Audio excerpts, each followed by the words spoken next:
This time on the Experimental Aircraft channel, building your own airport in Tennessee. All right, out here today in Dunlap, Tennessee, we've interviewed Mike and Michelle years and years ago when they were building this red plane you see behind us, which is a SuperSTOL. Well, now they're done building the airplanes, they're ready to build an entire airport.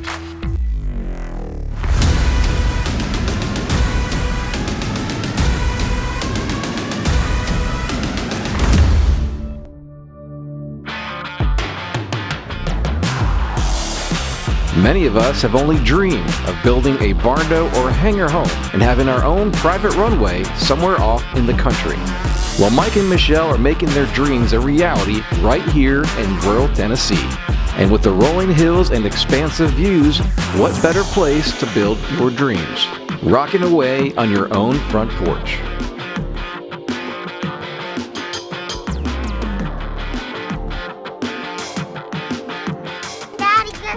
What's that, baby? We put the chickens on the sled and they actually slide it down. There's a chicken slide? Yes. Is it like the electric chicken slide?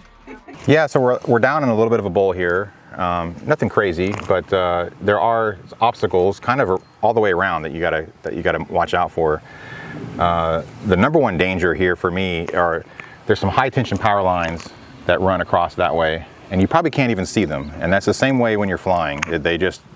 You got to know they're there because they're really hard to see sometimes. But generally we'll come in and we'll kind of parallel the power lines on our standard approach. And so the power lines will be on the left side and we do like a right turn over that hill and just come on a long final straight in to the runway.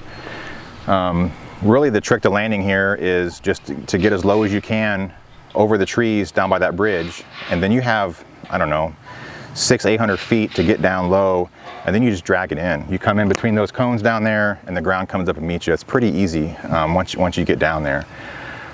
Mainly it's just kind of setting up your approach right. We have a couple different ways you can come in on a left base, and there's power lines to your right now. And that's kind of a fun one because you kind of come in around those trees and come down. And then we have another approach that we call the river visual, kind of like LaGuardia's river visual for the 3-1. But we come in over the Sequatchie River here and make a right turn. It's kind of a hard right. Typically don't do that on south days because you kind of get pushed on the turn, but I'm sorry, on north days. No, we do it on north days. I don't know what days. So the river visual we typically do on more of the north wind days, not on a south day, but you can make a right turn and come in that way. Mike and Michelle are both accomplished pilots, and ironically enough, both fly in the experimental class of aircraft. These tailwheel aircraft are built for STOL adventures or short takeoff or land, and are perfect for this setting here in Tennessee. Talk about playing in your own backyard.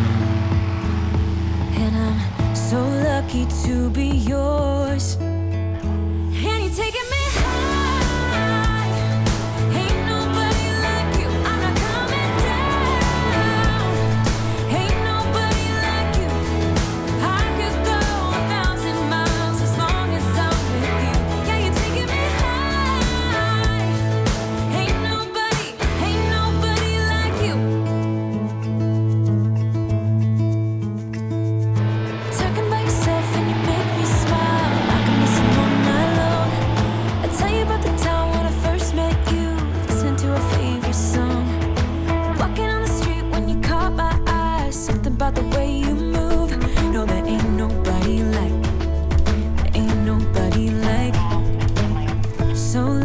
to be yours. And you're taking me high. Ain't nobody like you. I'm not coming down. Ain't nobody like you. I could go 1,000 miles as long as I'm with you. Yeah, you're taking me high. Ain't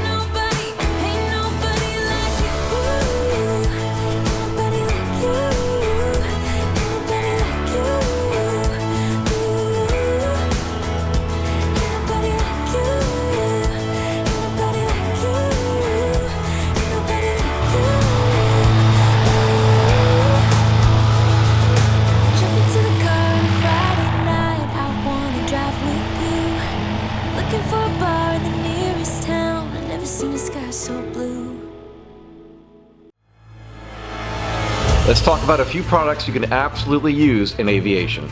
Dynon Avionics at Dynon.com, offering everything from state-of-the-art glass cockpit options to advanced control modules that power and control your entire aircraft. Gratia Aero Group at Gratia.Aero, proudly representing these best-in-class brands for experimental general aviation. Sherwings, BD Aviation, and MW Fly. Stewart Systems, manufacturer of non-hazardous waterborne products for covering and painting aircraft. Offering in-depth workshops teaching you how to DIY fabric and paint. Find them online at stewartsystems.aero.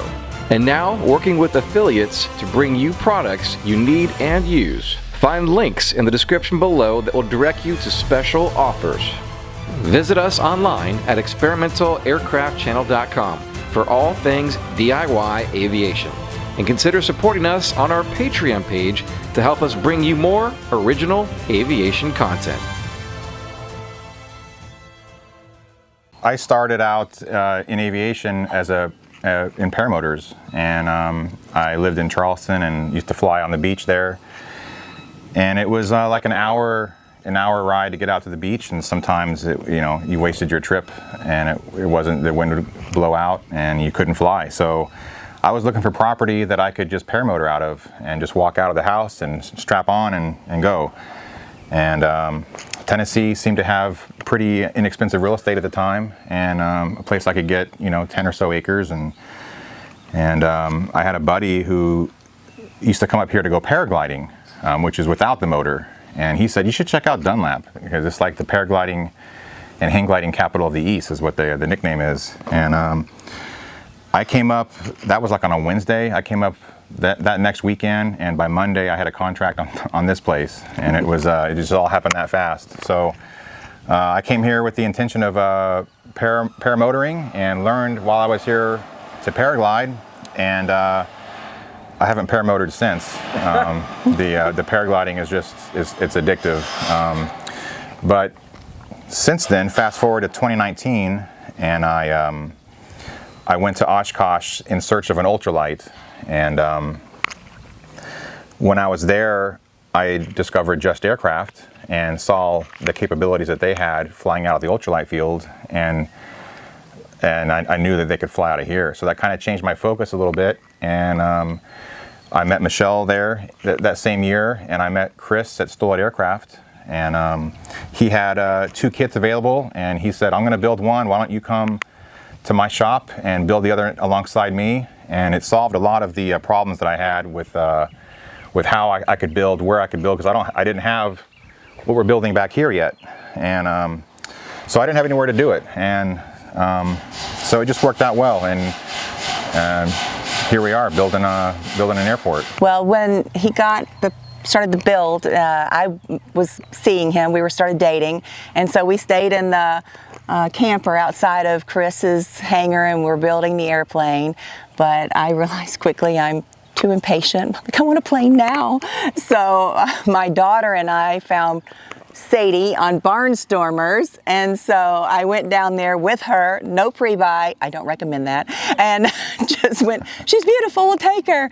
And so she's kind of a rescue. She sat in a crate for 7 years because her owner had cancer, and then the guy that got her in the will put her together, but she sat for another 7 years on her amphibs. She came with amphibs, but when I got her in 21, she had 12.6 hours on her. So basically, Mike and I did the 40-hour fly-off to Oshkosh together, where we proceeded to lose an engine. And it's never her fault, never. It's always somebody else's fault. Lost the engine because somebody had put a part on there that broke off. Anyway, and the tail wheel broke off. Anyway, there was a very adventurous trip. He's still with me, so that's good. He's a strong guy. And so, yeah, I brought her here, and it's been, like you said, magical. It's just a playground. It's a playground for bush planes. It's so fun. If you've ever searched for property, and I mean acreage, then you know that it's quite an investment of time to find the right shape of land to accommodate so much. meaning a runway is rather straight, so it needs to have some length, and it also needs to be sort of flat. Sort of. Finding pasture land is a big bonus, since the trees and stumps have already been removed. If you are lucky enough, that grass is smooth, so you don't have to manicure it much into a fine runway. Next is choosing a style of barndo or hangar, be it wood or metal if you want to try and do it all yourself. Either way, it's quite an adventure. I am looking forward to the day that I can build such a structure and do just about anything inside with having so much space. Be it building airplanes or sharing creative space with my kids, who are all quite the creative type.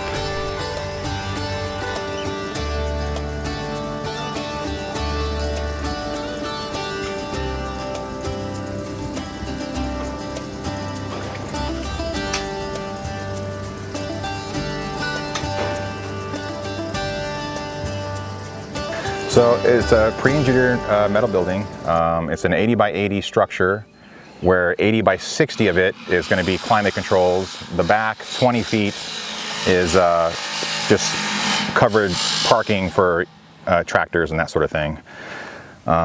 We have a 59-foot wide bifold door. We wanted the hangar to be wider than deeper because we wanted to be able to bring our planes in and out without having to move each other around.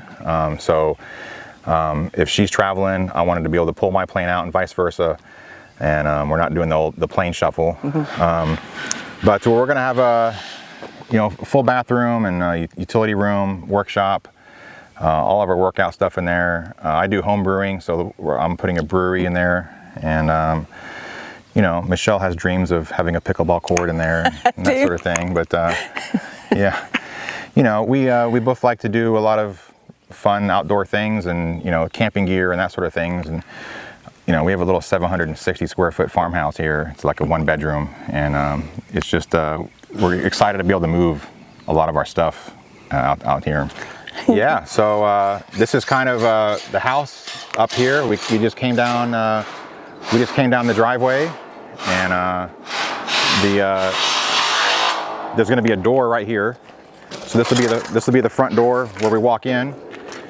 This is a 14 by 14 garage door, which will be all windows, so we'll have the nice light coming in and out. And it's basically a mirror on the other side. So there's another 14 by 14 foot garage door, all windows, looking out that way. So we'll be able to come in, our planes will be here, side by side, to the right. Over here will be like the workshop area, with a sink. There'll be another door here to access this back covered area. So this will be all a wall here, all enclosed in. And there'll be a door here with RV parking, tractor parking, that sort of thing, under the roof.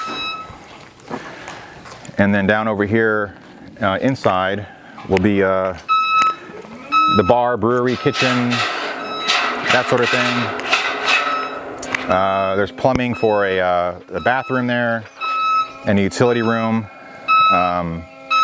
We ran radiant tubing through the floor, so for heating in the wintertime. We figured this is going to be a place where we wake up in the morning and we spend all day down here, and then we go back to the house to sleep. So we wanted it to be comfortable all year round. And the flying here is great, even in the winter, January. It's cold, you just got to bundle up, but it's beautiful flying all year. So as I said off camera, you're going to live here in the daytime. That's right. And Yeah. sleep up there at the nighttime. Yes. Yeah, we might even just put some cots in here and just to sleep down here. I'm sure there'll be nights we'll sleep in here. But, I'm too tired to walk up to the house. yeah. I think it'll be a mezzanine. Yep. Yeah, so we're going to put a mezzanine up here for storage, and we might put a 1-bedroom upstairs, a little pilot's lounge if people come to visit.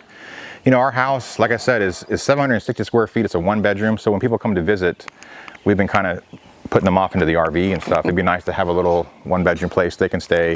We're going to have RV hookups over here, so when people come with RVs, they can plug in, and they'll have a sewer over here. But yeah, we're just really excited. We've got this beautiful view out the front. with this 59-foot wide diamond door that we're putting in. Is that a bifold or a flat swing out? It's a bifold, and even that door, every door in this hangar has windows. So even that door, I believe, has like 6 windows. All the pedestrian doors have windows on them. You know, this valley we live in is just so beautiful, and we wanted to be able to kind of experience that even on bad weather days or when it's 30 degrees outside. I wanna run through his hair, but I'm trying not to stare. I get a little starstruck when I see him. I couldn't hate him even if I tried. Yeah, so this is a Just Aircraft SuperSTOL. When I first built it, it had a 915 engine, and I just in February put the 916 in. So it's 160 horse. I think I have 18 hours on the engine now. I just went to, I had the 72-inch Whirlwind Airmaster, and now I have the 82-inch Cinch-inch Airmaster, and it takes off like a rocket ship now with the extra horsepower and the bigger prop. Oh, and by the way, she won a Lindy at Oshkosh. Let's take a look at that. So how do you win a Lindy? How do they judge you on that? Man, I tell you, that whole week at Oshkosh, it's better if you're there when they do the judging.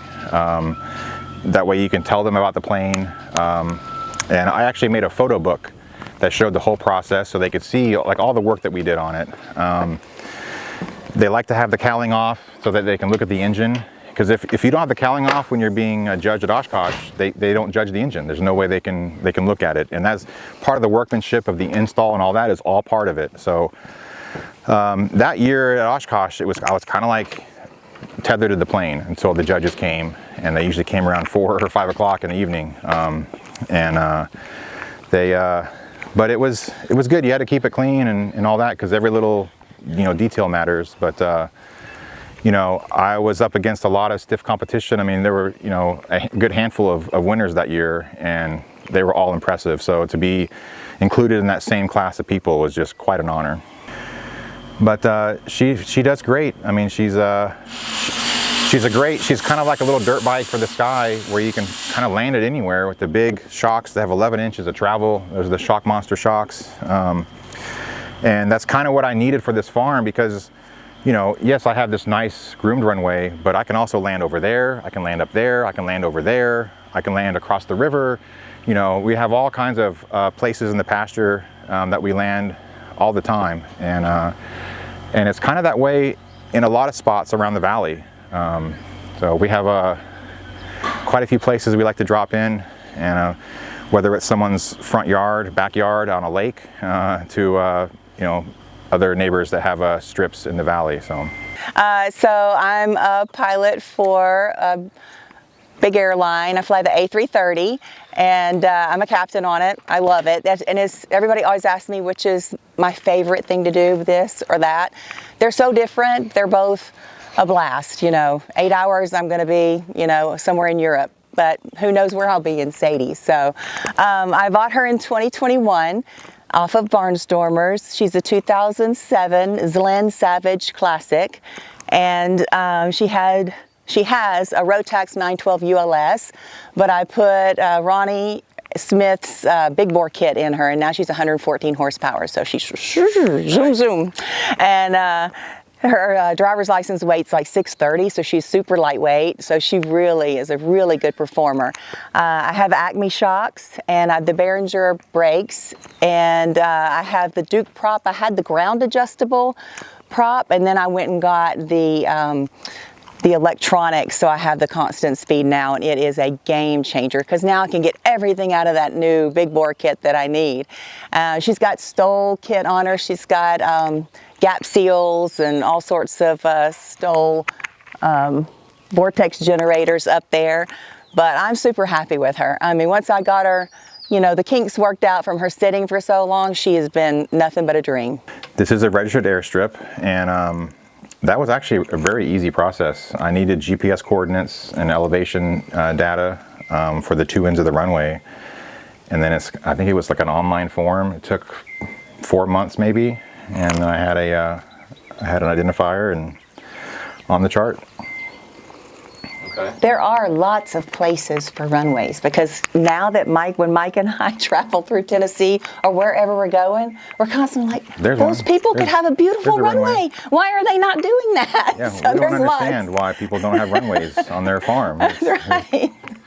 Yeah, so I just sort of rebranded my YouTube channel, Front Porch Pilot, because this is kind of what we do here, right off the front porch. And you know, I have a lot of content kind of in the can, from the plane builds to making the runway. I'm documenting the hangar builds, and there were a lot of little tricks like building the plane, like doing the panel and backlighting and things that I think a lot of people would enjoy to see, and how I did it. You know, my panel is laser cut, backlit with laser etching, and I did it for like under $100. Things like installing a bifold door, you know, I can't find any of that anywhere, and having to show contractors when I was bidding for this hangar, you know, how that process works, I couldn't see it. So there's a lot of little content things that I want to put out, and I just got to start getting editing. We did a lot of adventures, going out to Idaho, going to Oshkosh, where we lost all of our oil in the engine and lost the tail wheel, and so there's a lot of little things that I have in the can I'm getting ready to put out. So A big thank you to Mike and Michelle for allowing us access onto their property today and being willing to share a glimpse into their lives with the entire world. Our aviation community is just full of amazing, passionate people. I never think, I always do. Never thought I wouldn't jump. Oh, what a fool. But if I fall, I will get up again. Quick shout out to our patrons over on Patreon and our co-pilot status, Zach Newsom, Mike Babcock, Lynn Gardner, Gary Martin, Michael Smith, and Steph Sabo. Thanks for watching this episode of the Experimental Aircraft Channel. Remember to like, subscribe, and hit that bell so you don't miss a single episode. See you in the next one.